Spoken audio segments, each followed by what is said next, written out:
ایک مسلم بھی نا کہ لائک کہ جس طرح کہ اچھا سر، اس کے لیے اکثر ایک کہا جاتا ہے کہ اسلام قبول کروا لو کسی کو تو آپ جو ہیں اس کے لیے جنت میں جائیں گے، تو اس کے لیے آپ کیا کہیں گے؟ قرآن پاک میں کیا کہا گیا ہے؟ میرے خیال میں قرآن کریم میں اس طرح کی کوئی ایسی بات نہیں کی گئی ہے.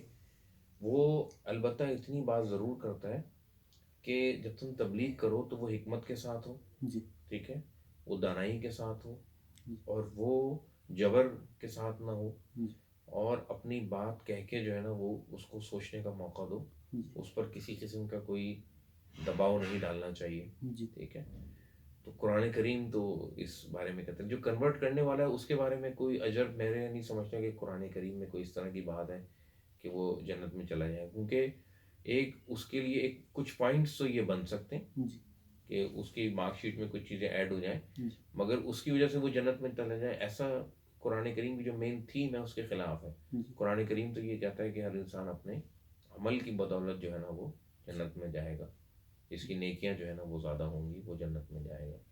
ٹھیک. اچھا سر، یہ جو ایشو ہے فورس کنورژن کا، اسے ٹیکل کرنے کے لیے پھر میجورٹی کو کیا کرنا چاہیے، اور جو ہمارے مسلم اسکالرس ہیں انہیں کیا کرنا چاہیے؟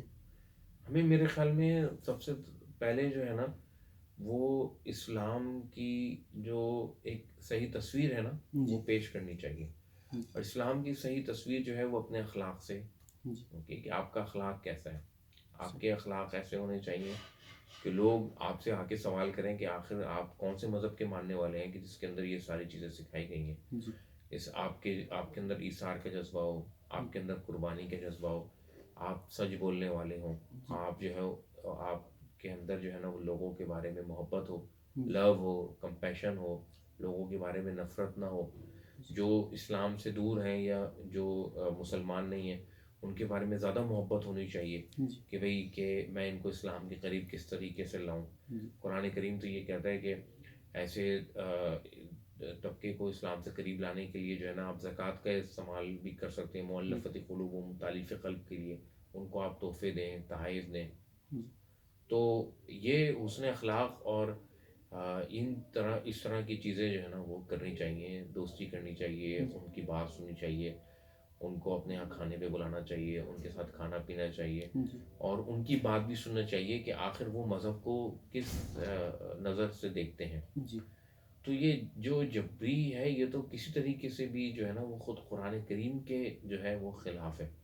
بلکہ جو نبی صلی اللہ علیہ وسلم نے ایک مسیحی جو قبیلہ تھا اس کو ایک معاہدہ لکھ کے دیا تھا جس کو حدیث کی کتابوں میں بھی آتا ہے، اور جو باقاعدہ ہارون رشید کی ریاست میں امام ابو یوسف جب چیف جسٹس تھے تو کتاب الخراج کے اندر انہوں نے اس کو لکھا ہوا تھا کہ کوئی جب مسلمان کسی اہل کتاب سے شادی کرے گا جی تو وہ اس سے زبردستی اس کو مذہب قبول نہیں کرائے گا، اور اس کو اس کے عبادت خانے یعنی اس کے کلیسا یا اس کے چرچ یا اس کے سینیگوگ جانے سے نہیں روکے گا. اور وہ وہاں پہ اگر کوئی معاونت کرتی ہے یعنی اس کے شہر کے اندر کوئی ہے تو وہ اس میں معاون کرے گا. جیسے اگر پاکستان کے اندر کوئی چرچ ہے یا مندر ہے کوئی ٹوٹ جاتا ہے تو حکومت پاکستان کا فرض ہے اس معاہدے کے تحت کہ وہ چونکہ عوام کی ایک ویلفیئر کے لیے، عوام کی فلاح و بہبود کے لیے ایک جگہ ہے تو اس کو اس میں تعاون کرے، اس کو بنوائے. اور جو فورس کنورژن ہے اس کے بارے میں قانون سازی بھی ہونی چاہیے، اور ایسے لوگوں کو سزا دینی چاہیے کیونکہ اس سے جو ہے نا وہ اسلام کا امیج جو ہے نا وہ یعنی خراب ہو رہا ہے. اسلام کے چہرے کے اوپر بدنما داغ لگ رہا ہے. اب مثال کے طور پہ ایک واقعہ کسی بھی علاقے میں ہوتا ہے تو ظاہر بات ہے کہ ایک منفی واقعہ وہاں پر ہوا ہے تو اور جو لوگ ہیں اس علاقے والے وہ تو اسلام سے بھی دور ہوں گے نا، وہ یہ سمجھیں گے شاید اسلام کی تعلیمات یہی ہیں کہ تلوار سے مسلمان کرو یا زبردستی یا معاشرتی پریشر ڈال کے یا سوشل پریشر ڈال کے جو ہے وہ مسلمان کرو. تو یہ اسلام کے اوپر جو ہے وہ بدنما داغ ہے، تو اس کے بارے میں تو قانون سازی ہونی چاہیے کہ ایسی کوئی چیز. اور خود جو مبلغ ہیں ان کو سب سے پہلے یہ چاہیے کہ وہ پریچنگ کا کورس کریں، اس کا پورا ڈسکورس کریں کہ تبلیغ کے جانے والوں کے لیے ان کی پہلے کیا بنیادی تعلیم ہونی چاہیے، ان کی کوالیفیکیشن کیا ہونی چاہیے، ان کی ٹریننگز ہوئی ہوئی ہے. کیونکہ ان کو جب وہ فیلڈ میں جائیں گے تو ان کو سوالات کا واسطہ پڑے گا، سامنا ہوگا، تو ان کے پاس سوالوں کے جوابات ہونے چاہیے. لوگوں کے ذہنوں میں سوالات کیا ہیں، کیونکہ ظاہر بات ہے کہ جو مسلمان ممالک کے اندر جو لوگ رہ رہے ہیں وہ اسلام مسلمانوں کو بھی دیکھ رہے ہیں، اسلام کو بھی پڑھتے ہیں جیسے آپ نے بھی پڑھا ہے، تو ان کے ذہنوں میں اٹھنے والے جو سوالات ہیں ان کو جاننا چاہیے کہ وہ سوالات کیا ہیں، ان کا جائزہ لینا چاہیے ٹھنڈے دل و دماغ سے، اور پھر ان کو جواب دینا چاہیے. ٹھیک ہے، اور ان کے کلچر سے بھی واقفیت ہونی چاہیے، اور یہ بھی معلوم ہونا چاہیے کہ اگر ہم کسی کو کنورٹ کرتے ہیں تو اس کا فیوچر کیا ہوگا. جی وہ اپنی برادری سے کٹ جائے گا. ٹھیک ہے، تو اس کو مسلمان کر کے چھوڑنا تو نہیں ہے نا.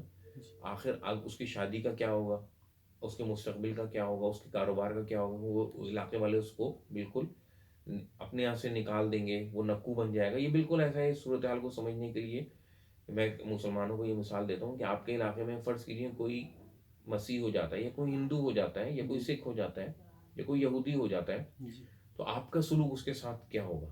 آپ غم و غصہ ہوگا آپ کے اندر، آپ اس سے ملنا چھوڑ دیں گے، لوگوں کے بارے میں، لوگوں سے اس کے بارے میں منفی چیزیں کہیں گے، اور اس سے کہیں گے اس سے نہ ملو، اس سے بات نہ کرو. تو اس کے لیے تو جو زمین ہے وہ تو تنگ ہو جائے گی نا. تو بالکل اسی طرح کا معاملہ اس ہندو کے ساتھ، اس مسیح بھائی کے ساتھ، اس ہندو بھائی کے ساتھ، اس یہودی بھائی کے ساتھ، اس سکھ بھائی کے ساتھ بھی ہوگا. تو ان مسائل کا کیا حل ہے؟ آپ کے پاس کوئی شیلٹر ہاؤس موجود ہے، آپ کے پاس کوئی دارالامان موجود ہے، آپ کے پاس کیا کہتے ہیں اس کے لیے فنڈ موجود ہے کہ آپ ان کے بریڈ بٹر کا انتظام کر سکیں، اور ان کو ایک معاشرے میں ایک ایسا شخص، باصلاحیت شخص جو پروڈکٹیو ہو، وہ معاشرے میں اضافہ کر سکیں. یا آپ اس کو ایک نشان عبرت بنا دیں گے کہ جو کنورٹ ہوا تو علاقے والوں نے اس کو نکال دیا اور مسلمانوں نے اس کو جگہ نہیں دی. تو یہ تو پورا ایک، میں سمجھتا ہوں اس پہ تو علماء کو بھی کام کرنا چاہیے، اس پر پورا ڈسکورس بنانا چاہیے، اس کے اسٹیپس بنانے چاہیے. اور سب سے جو بنیادی چیز ہے نا، وہ ہمیں یہ چاہیے کہ جو مائنورٹی ہے نا وہ میجورٹی سے ڈرتی ہے کہ بھئی ہم ایک عالم کے پاس جائیں گے تو وہ غصہ ہو جائے گا، وہ ہمارے سوالات کو منفی لے گا، وہ سمجھے گا یہ کوئی سازش ہے، یہودی سازش ہے، یہ کوئی جو ہے نا وہ امریکی سازش ہے.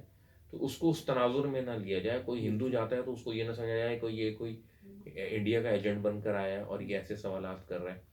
تو اپنے آپ کو ایک اوپن ڈور پالیسی رکھنی چاہیے، اور ان سوالات کا سامنا کرنا چاہیے، ان سوالات کو حوصلے کے ساتھ سننا چاہیے، ان پر غور کرنا چاہیے.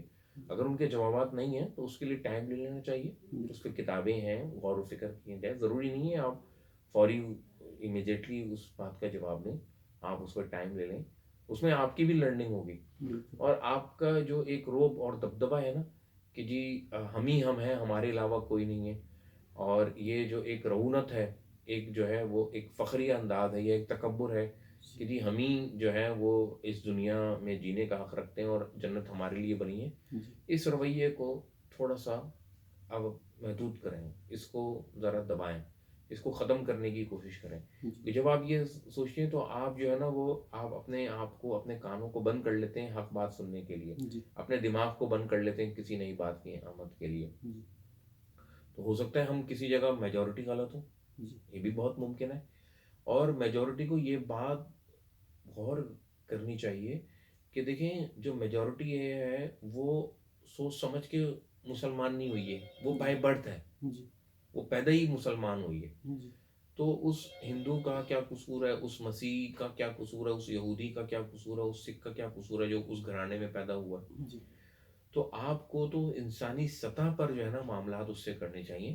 دوسری بات یہ ہے کہ جب ہم ایک قوم ہیں، اگر ہمارا کوئی ہندو بھائی ہے وہ پاکستانی ہے، ہمارا کوئی مسیح بھائی ہے وہ پاکستانی ہے، یہودی ہے وہ پاکستانی بھائی ہے، ہمارا کوئی سکھ ہے تو ہمارا پاکستانی بھائی ہے. تو جب ہم ایک قومیت کی بنیاد پہ جیتے ہیں تو سب کے حقوق جو ہے نا وہ برابر ہوتے ہیں. میں تو یہ لفظ بھی استعمال کرنا مناسب نہیں سمجھتا کہ یہ مائنورٹی ہے اور یہ میجورٹی ہے. ہم سب پاکستانی ہیں، کیونکہ پاکستان بننے میں ہندو بھی شامل تھے، اس میں سکھ بھی شامل تھے، اس میں دوسرے مذاہب کے لوگ بھی شامل تھے.